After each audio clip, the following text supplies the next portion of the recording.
মৌলভীবাজারের কুলাউড়া উপজেলার কাদিপুর শিববাড়ি দৃষ্টিনন্দন শিব মন্দির প্রাচীন কারুকার্যময় মন্দিরের স্থাপত্যশৈল এক অপরূপ নিদর্শন। সিলেট বিভাগের মধ্যে এমন সৌন্দর্যমণ্ডিত শিব মন্দির আর কোথাও দেখা যায়নি। দর্শক, শিববাড়ির শিব মন্দির নিয়ে আরো বিস্তারিত আমাদের সহকর্মী পিন্টু দেবনাথের রিপোর্টে। শুধু দর্শক মন্ডলী, চলে এলাম সিলেট বিভাগের মৌলভীবাজার জেলার কুলাউড়া উপজেলার কাদিপুর শিববাড়ি এলাকায়। শিববাড়ির দর্শনীয় স্থানগুলো আপনাদের দেখানোর চেষ্টা করব। শুধু দর্শকবৃন্দ, চলুন তাহলে দেখে আসি ঐতিহাসিক শিববাড়ি। সিলেট বিভাগের সবচেয়ে সুন্দর এবং দৃষ্টিনন্দন আকর্ষণীয় মন্দির মৌলভীবাজার জেলার কুলাউড়া উপজেলার কাদিপুর শিববাড়ি।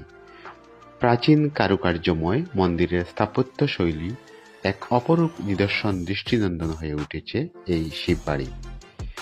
বিভিন্ন সূত্রে জানা যায়, এই বাড়ির স্বর্গীয় অনঙ্গ কুমার সোম ছিলেন জমিদার বংশের। এই বংশের কোনো এক বংশধর তাদের দিকির পাড়ে বেলগাছের নিচে নিয়মিত ভগবান পরমেশ্বর শিবের সাধনা করতেন। সাধনা করলেও তখনও এ বাড়িতে কোনো শিবলিঙ্গ ছিল না। পূর্বপুরুষগণ সম্পত্তির অনেকটা দেবোত্তর করে দিয়েছিলেন কুলদেবতার নামে। পরে অনঙ্গ মোহন সোমের পুত্র স্বর্গীয় অজিত কুমার সোমের পরবর্তী বংশধর পুলক সোমের সাধনায় 18 শ্রাবণ 1405 বঙ্গাব্দ শিবলিঙ্গটি পাওয়া যায়। ধারণা করা হয় সেই শিবলিঙ্গটি প্রায় 150 বছর আগের। পরে পুরনো মন্দিরটিকে সংস্কার করে সেখানে শিবলিঙ্গটি স্থাপন করা হয়। শিবলিঙ্গ পাওয়ার পর শুরু হয় প্রতি সোমবারে শিব পূজা। আসতে শুরু করেন ভক্তবৃন্দ। নিজেদের প্রার্থনা জানিয়ে শিবের পূজা শুরু করেন। মন্দিরের উন্নয়নও শুরু হয় ভক্তদের আর্থিক সহায়তায়। তৈরি হয় অপূর্ব কারুকার্যমণ্ডিত মন্দির, যা ভক্তদেরকে আকৃষ্ট করে তুলেছে। ছুটে আসছেন দেশ বিদেশের লাখো ভক্তবৃন্দ ও পর্যটকরা। আমি কাদিপুরের শিববাড়িতে এসেছি। এখানে অনেক সুন্দর পরিবেশে এই শিববাড়িটি নির্মাণ করা হয়েছে। আমি আমার মা বাবার সাথে এখানে এই সুন্দর শিববাড়িটিকে দেখতে এসেছি। সবাইকে ধন্যবাদ।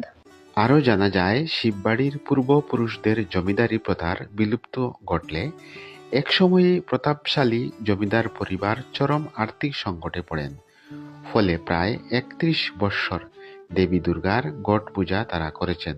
পরবর্তীতে শিবলিঙ্গ পাওয়ার পর 2001 সালে জমিদারি বাড়ির মন্দিরটি হর পার্বতীর কৃপায় শিববাড়ির মন্দিরটি দৃষ্টিনন্দন হলে প্রতি বছর দুর্গাপূজায় লাখো ভক্তদের ভিড়ে মুখর হয়ে ওঠে। শিববাড়ি ইতিহাস সম্পর্কে জানতে গিয়ে ক্যামেরার সামনে মন্দির পরিচালক শিব সাধক আচার্য পুলক সোম কথা বলতে চাননি। তবে তিনি এক কথায় বলেছেন, আগে ছিল জমিদারি, মাঝে ভিখারি, আর এখন জগৎ ঈশ্বরের জমিদারি।